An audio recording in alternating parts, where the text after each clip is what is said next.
നമസ്കാരം. നിക്കോളാസ് മദുറോയുടെ വീഴ്ച അതൊരു ജനാധിപത്യത്തിൻ്റെ വീഴ്ചയല്ല, പകരം അത് ഒരു ആശ്വാസമായിട്ടാണ് രാജ്യത്തിലെ പൗരന്മാർ പോലും ഇതിനെ കാണുന്നത്.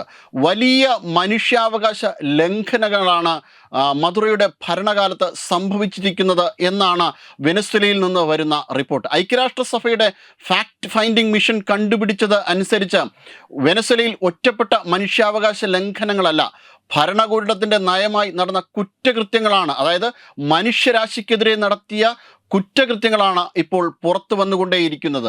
എക്സ്ട്രാ ജുഡീഷ്യൽ കില്ലിംഗ്, പ്രതിഷേധക്കാരെ വെടിവെച്ച് വീഴ്ത്തുക, ആയിരക്കണക്കിന് ആളുകളെ, അതും കുട്ടികളടക്കം ഉള്ളവരെ വീടുകളിൽ നിന്ന് പിടിച്ചുകൊണ്ട് പോയതിനു ശേഷം കസ്റ്റഡിയിൽ വെച്ച് പീഡിപ്പിക്കുക, കൊല, ലൈംഗിക അതിക്രമങ്ങൾ, ഇതെല്ലാം തന്നെ വളരെ കൃത്യമായ തെളിവുകളോടുകൂടി തന്നെ ഡോക്യുമെൻ്റഡ് ആയ ഫയലുകളായി ഇപ്പോൾ ഇരിക്കുന്നുണ്ട്. അതോടൊപ്പം തന്നെ പാരാമിലിറ്ററി ഫോഴ്സിനെ ഉപയോഗിച്ച് മദുറോ പ്രതിഷേധക്കാരെ ആക്രമിക്കുകയും ജനങ്ങളെ അടിച്ചമർത്തുകയും ചെയ്തിട്ടുണ്ട്.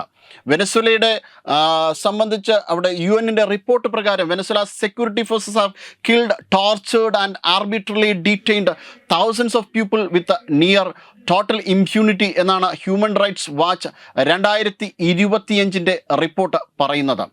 ഇതുകൊണ്ടാണ് 80 ലക്ഷത്തോളം ആളുകൾ സ്വന്തം രാജ്യം വിട്ടു പോയത്. അത് പട്ടിണിയിൽ മാത്രമല്ല, ഭരണകൂടത്തെ ഭയന്നാണ് ഇവരെല്ലാവരും തന്നെ ഓടി രക്ഷപ്പെട്ടത് എന്നാണ് പറയപ്പെടുന്നത്. അതിനാൽ തന്നെ ഒരു ഡിക്റ്റേറ്ററിൻ്റെ ഒരു വീഴ്ചയാണ് ഇപ്പോൾ വെനസ്വേലയിൽ സംഭവിച്ചിരിക്കുന്നത്. ജനങ്ങൾ ആഹ്ലാദ നൃത്തം ആടുന്ന ഒരു കാഴ്ചയാണ് ഇപ്പോൾ വെനസ്വേലയിൽ കാണുന്നത്. നിക്കോളാസ് മദുറോ ഒരു ഏകാധിപതി എന്നതിനപ്പുറം ജനങ്ങളെ ഒരു രീതിയിലും ജീവിക്കാൻ അനുവദിക്കാതെ സ്വന്തം പരമാധികാരം ഉപയോഗിച്ചുകൊണ്ട് ജനങ്ങളുടെ ജീവനും സ്വത്തിനെയും അപഹരിക്കുന്ന ഒരു കള്ളൻ അല്ലെങ്കിൽ ഒരു കൊടും കുറ്റവാളി എന്ന് തന്നെയാണ് പറയേണ്ടത്, ഒരു കൊള്ളക്കാരൻ എന്ന് തന്നെയാണ് പറയേണ്ടത് എന്നാണ് വെനസ്വേലയിൽ നിന്നും വരുന്ന റിപ്പോർട്ടുകൾ അനുസരിച്ച് ഇപ്പോൾ നമുക്ക് പറയാൻ കഴിയുക. എന്നാൽ അമേരിക്ക ഇപ്പോൾ നടത്തുന്ന ഒരു നീക്കത്തെ ഒരു കാരണവശാലും അംഗീകരിക്കുവാനും കഴിയില്ല. ഇതൊരു അന്താരാഷ്ട്ര നിയമം എന്നുള്ളത് ഇല്ലാതായി മാറും ഇപ്പോൾ അമേരിക്ക നടത്തുന്ന ഈ നടപടിയെ പിന്തുണച്ചാൽ തന്നെ. അമേരിക്കയ്ക്ക് ഇഷ്ടമില്ലാത്ത സർക്കാരുകൾ അധികാരത്തിൽ ഉള്ള ഇടങ്ങളിലൊക്കെയും അമേരിക്ക ഇത്തരത്തിലുള്ളൊരു അട്ടിമറിക്ക് ശ്രമിച്ചിട്ടുണ്ട്. അപ്പോൾ ഇത്തരത്തിലുള്ളൊരു അട്ടിമറി നടത്തുന്ന ഒരു അമേരിക്കൻ നീക്കത്തെ യാതൊരു കാരണവശാലും ഒരു ജനാധിപത്യ സമൂഹത്തിന് അംഗീകരിക്കുവാനും കഴിയില്ല. പക്ഷേ നിക്കോളോ മദുറോ ഒരു മനുഷ്യാവകാശത്തിൻ്റെ അടിസ്ഥാനത്തിലോ ജനാധിപത്യത്തിൻ്റെ അടിസ്ഥാനത്തിലോ അല്ല വെനസ്വേലയിൽ ഭരണം നടത്തിയത്.